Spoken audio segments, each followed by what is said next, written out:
topics that matter to regular people. Today is June 2nd, 2025. We're streaming today. That's how we're going to do the show. So it's unedited, unfiltered. So that way you know it's real. We're going to be taking a look at a few of the news stories about AI that have come across my feed in the last 24 hours. I think you should really tune in because I think these stories are the kind of stories that people like you and me, average folks, really ought to be paying attention to. So thanks for joining. Let's go ahead and dive right in. First one we got, first story, AI models still not up to clinical diagnoses standards in radiology.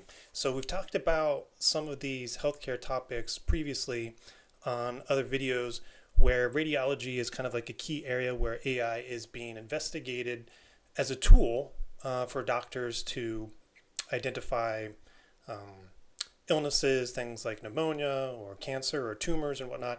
There's a lot of potential there, and that's been identified as an area in healthcare that AI could really make a lot of inroads. So recent study from researchers at Johns Hopkins University and other institutions revealing that AI models might not be ready for that after all. It seems like it's going back and forth. And these particular tests, they're comparing some of the capabilities of these visual language models to diagnose tumors in CT scans. And sometimes they're showing promise, but other times, if it goes anything beyond basic recognition tasks, it's struggling to reason or develop precise measurements or to integrate information not seen in training data. So, what is the takeaway here? Well, radiologists' jobs may not be going away immediately with AI taking over, though it seems like a lot of doctors and radiology techs in that space are really worried about that. It seems to me that it's going to be integrated. It's going to be used more and more. They're going to have to figure out how to fine tune it, how to make it work. Maybe it's going to be more of a tool for augmenting work that radiologists are doing. Ultimately, what I think matters to people like you and me, what I really care about is this going to increase the quality of care? I think that's what matters the most. And if that means taking off some of the workload for radiology techs or making radiologists their jobs easier, that's a good thing. If that means not having AI do everything, well, maybe that's the way they should go. So that's something I'm going to pay attention to and see where that develops. What do we got next? Veo 3. This is one of the AI models that's kind of made some headlines in the last few weeks. I don't really cover a lot of like the latest and greatest changes on all the AI models. That's not what I think most people, regular people, really care about. They want to know, like, hey, how is this impacting my job? How is this impacting healthcare? How is this impacting education? But sometimes some of these new models, as they come out, it does impact areas and industries and things that regular folks really care about. In this particular case, Veo 3 is a visual AI model. It's pretty compelling on what it can do, with some prompts and just kind of, just speaking to it or giving a few sentences of what you want. It can produce an incredibly lifelike cinematic video. Well, one of the places where it looks like this could potentially make some inroads in other industries is the gaming industry. So this one coming from Gizmodo. There's a lot of thought here that tools like Veo 3 could be used for generating some of the videos and computer-generated imagery that's used in video games, or at the very least even used for creating trailers and kind of cinematic videos that are often part of video games. So that could be an interesting development. Certainly the people who are heavily involved with that sort of creative work, they might be a little worried to hear that sort of thing. A lot of folks are worried about what is AI going to do with their job. But, video games are pretty expensive to make. They cost a lot of money. Some games even more than $100 million to make one of these top level games that are just incredibly popular. So the idea is here that some of these AI tools could be somewhat cheaper, less expensive to produce some of the cinematics and visuals that these games have.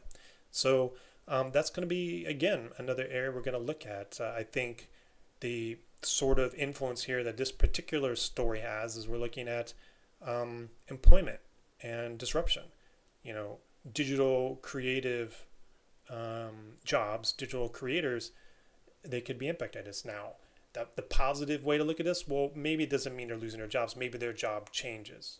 Maybe instead of just doing a lot of the illustration or graphical work themselves, maybe they're working with AI tools or AI agents to create those visuals. And that could be a positive way in which their job changes instead of like losing their job.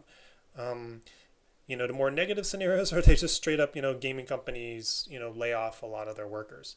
Now, gaming companies lay off a lot of workers on a seasonal and kind of like regular basis anyway, so that's always a difficult thing to hear. But that's kind of like those two ends of the spectrum that companies are really kind of looking at is we'd like to think that people's jobs will just change rather than going away.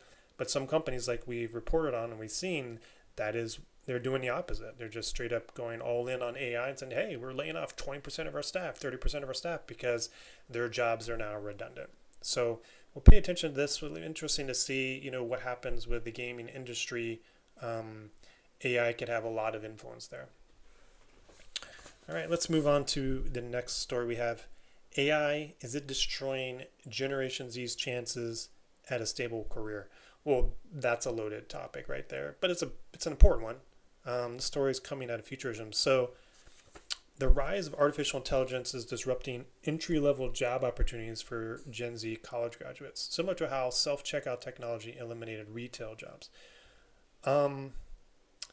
So this is definitely kind of related to some of the stories that have been circulating in the last week or two, particularly a CEO at Anthropic making a big public claim about AI is going to displace upwards of like half the knowledge base white collar jobs out there, just sent a lot of people around the world spiraling and just really just finding some negative thoughts and feelings about AI as a result of that. Understandably, right? I mean, there's just a lot of confusion and worry because a lot of things are changing and changing rapidly. And for some of those people where things are changing the most, potentially in the near future, might be people like young people who are just starting out their career, just finishing up college, perhaps, or finishing high school, trying to start a new job, making their way in the world.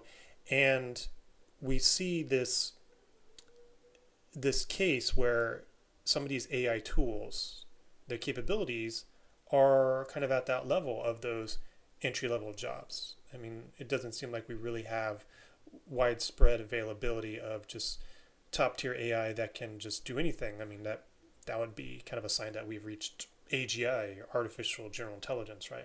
It doesn't seem like we're really there yet. But more widespread availability of some of these AI tools that some of the corporations and industries are experimenting with now, they do seem like they're kind of at that level of that entry level work. Maybe some of that stuff where it's like, customer support type of jobs or things with more limited scope than maybe some kind of expert veteran level position. Junior programmers is junior software engineers is kind of a case that's being talked about quite a bit. Some of these companies like the big tech companies in this space, like Meta, for example, saying, hey, we don't really think we're going to be hiring many junior developers going forward. It's a pretty bold statement for young people who are looking to start a career in software development. That could be a really scary statement. So this article from Futurism, pretty interesting. I think about this sort of thing a lot. I do think young people have a very tricky future in front of them. And, some of these studies here are showing that, employment for this age group in STEM specifically is down 8% in the last 2 years on those averages. Is it going to stay that way? It's hard to say.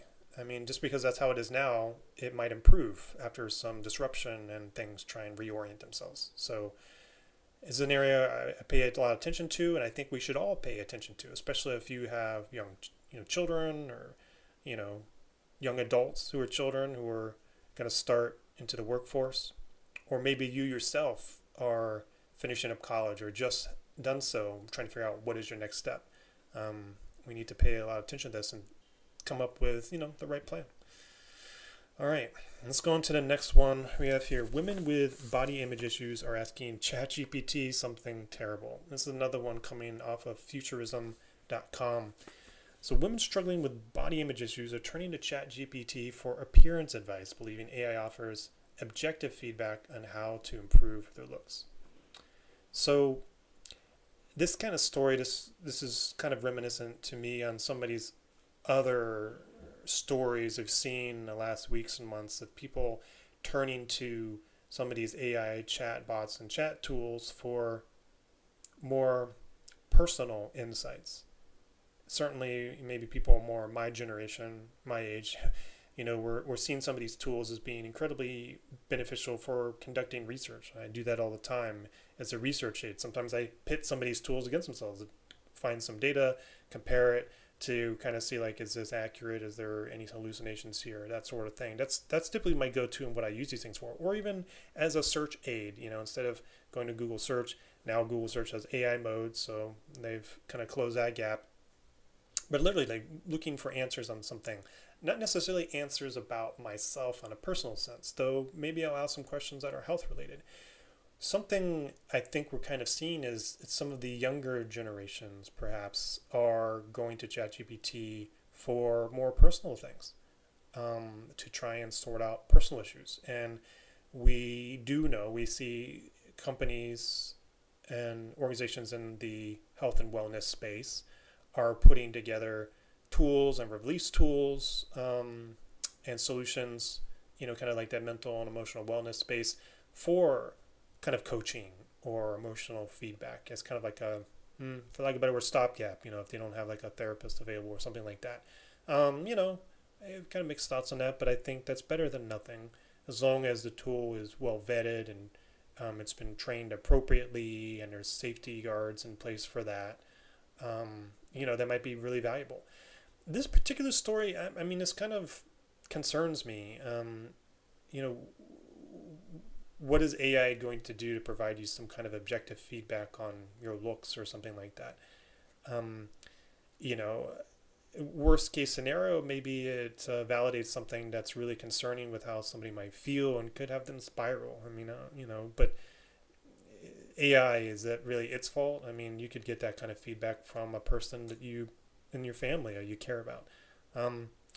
What is AI really going to provide anyway, other than comparing visual imagery it has to other people of a similar age group or demographic or cultural ethnicity group, and try and make some kind of like, oh, you look 5% upon, within the baseline of this average for your demographic group. Like, what is that really? I don't know. But I think there's probably limited actual qualitative value for people using it in a sense. I think the real story here is that people are going to these AI tools for this kind of information, for this kind of feedback.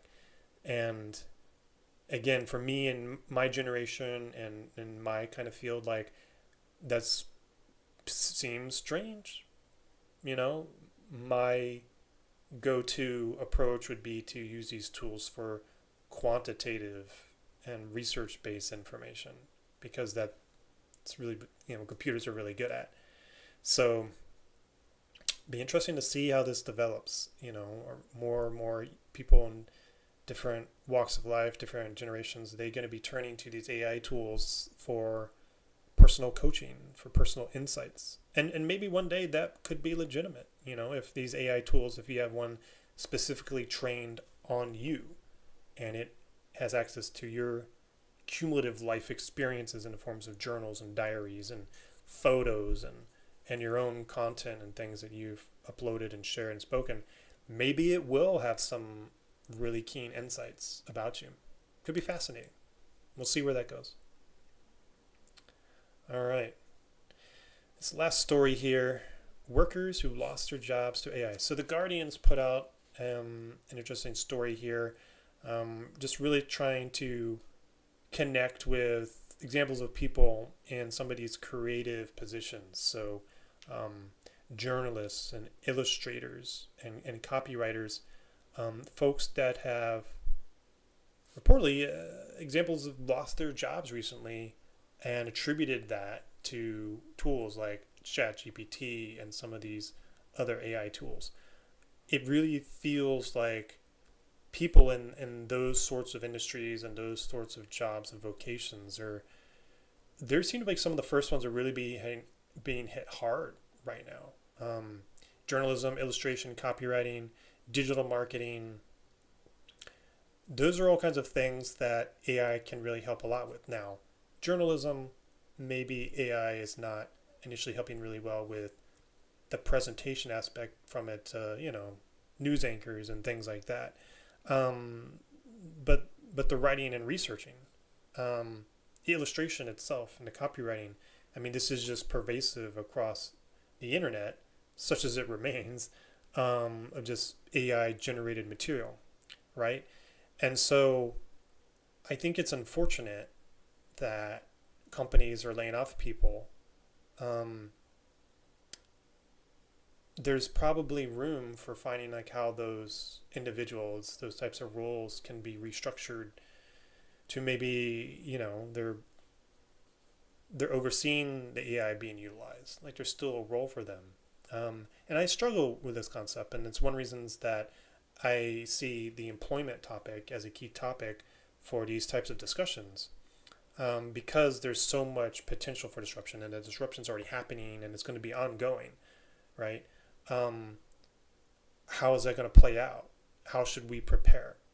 And so, unfortunately, it I wish it weren't the case, but companies ultimately their role, a company is to make money, right? I mean that's a rather bleak statement to make, but a company's job is to make money. Sadly, I wish it weren't so simple and kind of bleak like that. So if these companies, if they don't have a particular creativity with how they're going to be utilizing AI, they might just reduce their employment base because they're finding AI can do some of the stuff. The silver lining is, and maybe the potential good news, is we're seeing cases of some companies are reversing direction. Um, Klarna was an example we talked about recently as a company that went all in on AI, and then saw how their customer base did not respond too well to the AI customer support tools that they put in place. And they started to see some negative backlash, and that's impacting their bottom line. So if a company's purpose is to make money, and they fire so many of their employees, replace them with AI, and now they're losing money because they're losing customers, they should react pretty quickly. So in this particular story come out of The Guardian, journalists, illustrators, copywriters losing their jobs. I hope for their sake that they can find a new job soon and a company that values the work they do because it's important work. I also hope that some of these companies that are letting go these types of valuable people in the vocation to do see that many of their customers, their end customers, viewers, readers, will probably see that the quality of reporting and journalism and illustration they're getting when AI is doing all of it is substantially lower. Um, I think that's going to be the case. And unfortunately, there might be this period of disruption for a while as industries and companies are trying to sort out what works for them. And I really feel for people. And that's why on this channel, at my website, and all the other types of channels that I support and follow and share from, trying to find resources for people to help them understand, all right, so I'm in this phase of life right now. Maybe I've lost my job, or I'm worried I'm going to lose my job. What can I do? What steps can I take to insulate myself and my career from that sort of impact? Or how can I best move forward so that I can get a new job and one that I feel much more secure in?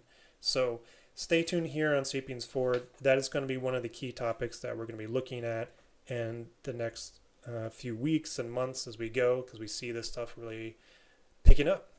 Well, those are some of the main stories for today that I really wanted to cover. If you find this kind of content, news, and information valuable, well, please continue to check it out. You can follow the channel and follow me on YouTube, on Facebook, on Blue Sky, on X, and the website at sapiensforward.com. Again, if you find it valuable and helpful, please give a like, subscribe, and follow. But other than that, thanks so much for checking it out.